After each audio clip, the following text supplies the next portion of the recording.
بحرین کا کوئی تاجر ہے، اس کی یہی حیثیت تھی جیسے 2 4 6 آئل فیلڈ کا مالک آ رہا، امام کے پاس پہنچے اور تنہائی تو نہیں ہے، ایسے امام کا کمرہ کھلا ہے، ہر آدمی آ سکتا، وہ بھی آ گئے اور سلام کر کے کہا کہ مولا میں زیارت کے لیے بھی آیا ہوں بحرین سے مدینہ.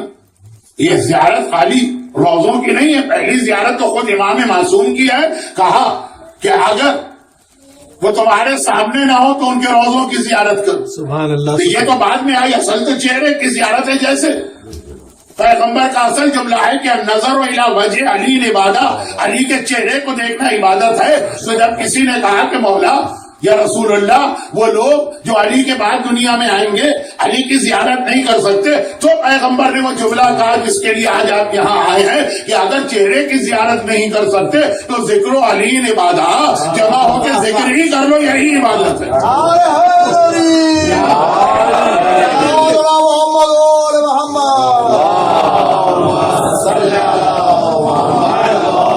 آج بھی بہت سے مخلص شیعہ یہی طریقہ اختیار کرتے ہیں جو اس مومن کا تھا کہ مولا میں آپ کی زیارت کے لیے بھی آیا اور میں نے سوچا کہ جب میں آپ کی خدمت میں جا ہی رہا ہوں تو اپنا خمس بھی آپ ہی کو دے دوں، یہ آپ ہی کو دے دوں.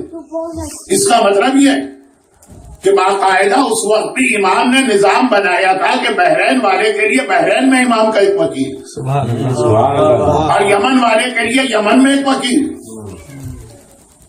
اور بصرے والوں کے لیے پورا ایک نظام تھا. ہم کو معلوم ہی نہیں ہے، ہم تو اصول کافی کی آدھی ایک حدیث پکڑ لیتے ہیں کہ امام نے اپنے شیعوں پہ خمس معاف کر دیا، کیونکہ یہ آواز اردو دان طبقے میں پہلی بار شاید حیدرآباد سے ہی آئی تھی. اب تو خیر بہت پھیل گئی ہے یہ بات. آدھی حدیث یہ بھی المہدی کی ایک مجلس میں آئے گا کہ آدھی حدیث سے کیا قیامت ڈھاتی.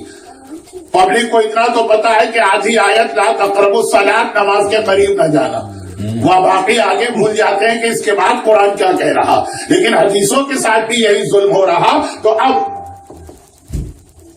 امام نے اپنے شیعوں پہ خمس معاف کر دیا. ایک حدیث کا آدھا جملہ لے کر اینٹی خمس لابی یا اینٹائی خمس لابی ہمارے درمیان، وہ تو ہمارے درمیان ہی کام کرے گی نا. خمس کو سوائے محبان اہل بیت و شیعان اہل بیت کے آج کل کوئی نہیں مانتا.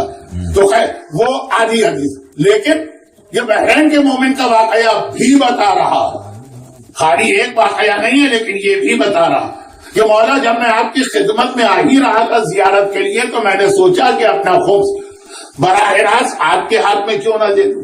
جیسے آج کل جو لوگ زیارت کو جاتے ہیں اور خمس کو مانتے بھی، وہ اکثر مراجع کے پاس جا کے یہی کہتے ہیں کہ آپ کی زیارت بھی کر لی. اور جب یہاں آ رہے تھے تو ہم نے سوچا کہ اپنا خمس براہ راست آپ کو پہنچا دیا جائے. یہ طریقہ ہمیشہ سے رہا جائے اور بہت بڑی رقم لے کے آئے. روایت یہ ہے کہ 80,000 یعنی اس کے پاس 4 لاکھ درہم کا پروفٹ ہوا اس زمانے. 4 لاکھ درہم اس زمانے.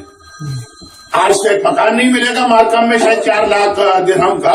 تو اس نے کہا کہ مولا 80,000 میرا خمس بنا، بہت بڑی رقم.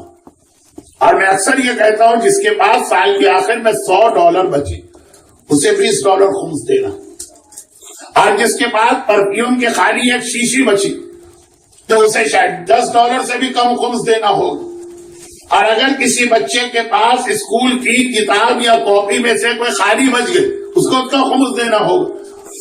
خمس کا دائرہ تو خالی کیش پہ نہیں ہے، اتنی ساری چیزوں پر ہے کہ حتیٰ جو ڈیٹ آف خمس ہے آپ کو اپنی گاڑی کا فیول ٹینک چیک کرنا ہے کہ اس میں کتنا پیٹرول یا گیس ہے، اس کا خمس دینا. تو یہ اس مجمع کے سامنے سے یہ بات کرنا اتنا فائدہ نہیں ہے. سب لوگ جانتے اور مانتے ہیں، اور جو جانتے اور مانتے نہیں ان کو بھی پتا کہ بانیہ مجلس میں جب اتنی بڑی غلطی کر لی کہ صادق حسن سے مجلس پڑھوائی تو باتیں تو یہی سننے کو ملے گی. اچھا، تو خلاصہ یہ ہے کہ خمس، لیکن یہ خمس دینا پھر بھی آسان کہ $100 میں 20 نکال کے دے دی. اور جب یہی $100 والا کبھی کسی سال اسے $1,00,000، جسے آپ شاید آج کل 100,000 کہتے ہیں، لیکن جو نسل میرے سامنے وہ زیادہ کمفرٹیبل لاکھ میں ہی ہوگی. اور میں بھی اسی میں ہوں. یہ 1 ملین آپ کو کبھی پروفٹ ہوا، اس میں سے $2 خمس نکالنا یہ بہت بڑا مسئلہ ہوتا. میں کتنے لوگوں کو اس ٹورنٹو میں جانتا ہوں. میں کب سے آ رہا ہوں؟ 1983 سے. تو کتنے سارے لوگ ہیں جن کے سارے حالات میرے سامنے ہیں کہ کبھی ایک مکان رہنے کو نہیں تھا، چھوٹے سے فلیٹ میں کرائے پہ رہتے تھے. آج ماشاءاللہ 2 3 4 پراپرٹیز. رہنے کا مکان ضرورت ہے، انویسٹمنٹ پراپرٹی ضرورت نہیں ہے، اس کا خمس دینا وہ لاکھوں میں بنتا. اب جا کے وہی $100 پہ $20 خمس دے دینے والا، اب جب اتنی بڑی رقم ہوتی ہے تو مسئلہ مشکل ہو جاتا ہے، پھر یہ رقم ہاتھ سے نکالنا مشکل. خیر اب یہ باتیں کہیں اور جا رہی ہیں، میں آ جاؤں تو یہ 80,000 درہم اس زمانے کے لے کے آئے، جو کم سے کم بھی آج کے اعتبار سے 8 ملین 10 ملین تو بنے ویلیو کے اعتبار سے. اور پھر امام کے سامنے یہ رقم رکھی، لیکن اس کا انداز بالکل ایسا بنا کہ جیسے یہ رقم خمس کی دے کر امام پر کوئی احسان کر رہا.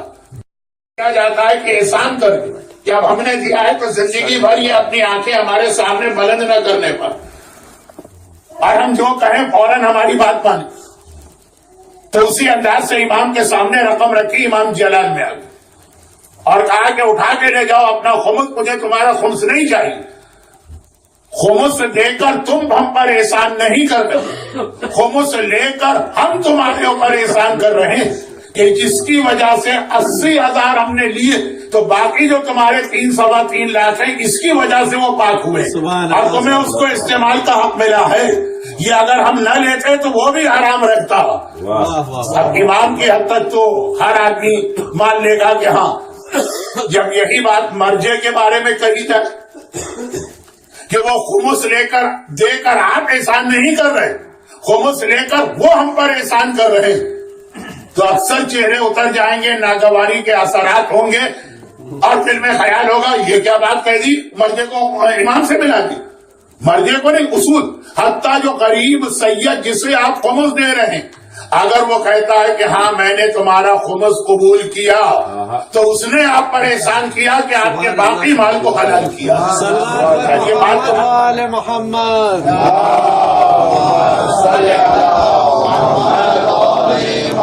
یہ اسی موضوع پہ چلا جاؤں تو بات کا تو رخ ہی بدل جائے گا. اگرچہ خمس بھی ہماری قوم کا اہم مسئلہ، خمس کی ادائیگی کا طریقہ کار بھی اہم مسئلہ.